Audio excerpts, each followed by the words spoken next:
L'association des médiateurs AMP et moi sort d'une audience qu'a bien voulu lui accorder M. le Premier ministre du Faso à l'issue des travaux de sa 6e Assemblée générale. Vous le savez, nous avons pendant toute cette semaine réfléchi ensemble sur les défis d'abord auxquels notre espace communautaire est confronté. Et ensuite, nous avons renouvelé notre bureau conformément à nos statuts. Nous étions revenus voir Monsieur le Premier ministre pour lui rendre compte de tout cela. Vous savez, nous autres médiateurs de la République, de l'espace UEMOA, nous avons pour ancêtre un justiti suédois qui existe depuis plus de 200 ans et qui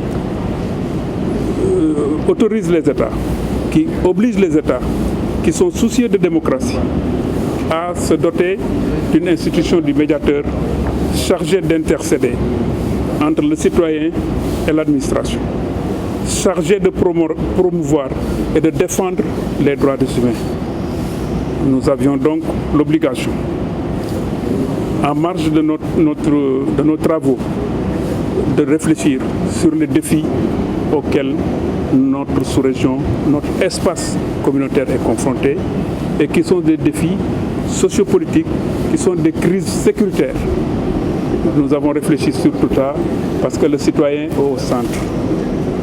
Nous sommes intercesseurs pour ce citoyen, nous sommes défenseurs pour ce citoyen et c'est à bon droit que nous avons réfléchi sur la paix, la sécurité globalement.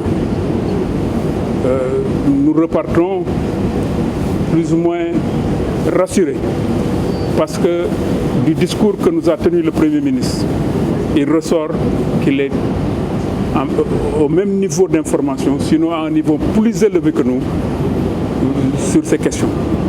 Il connaît l'importance du médiateur de la République. Il connaît le rôle du médiateur de la République qui est au centre de la démocratie administrative, qui permet aux citoyens d'accéder à l'administration, de défendre ses droits. Sans la confiance du citoyen, il n'y a pas de légitimité pour les institutions de l'État, de l'État de droit. Le médiateur de la République est une voie de recours alternative. Elle n'est pas la justice, elle n'est pas l'administration publique, mais elle permet aux citoyens d'obtenir gain de cause par un recours au droit ou par un recours en opportunité. Dans l'un ou l'autre des cas, nous avons l'obligation de nous intéresser à la vie de nos États en termes de sécurité, en termes de bon fonctionnement de l'administration, pour rassurer le citoyen et l'amener à être davantage fidèle, à faire davantage confiance à son administration. Parce que sans la confiance, il n'y a pas de légitimité dans l'action publique. Voilà ce que nous avons dit. Nous avons également, à la fin de nos travaux, adopté des déclarations. Déclarations tendant à donner notre point de vue sur la situation du Mali et les sanctions lourdes qui frappent ce pays. Et à demander aux États concernés à lever ces sanctions au plus vite pour le bien des populations. Nous avons également, dans une autre déclaration, tenu à marquer l'ancrage institutionnel de l'institution du médiateur de la République dans l'état de droit. Nous le faisons pour simplement réaffirmer, parce que c'est une position forte qui a été exprimée par l'autorité ici au Burkina Faso, qui a constitutionnalisé l'institution du médiateur de la République et qui l'a situé au centre des institutions de la transition.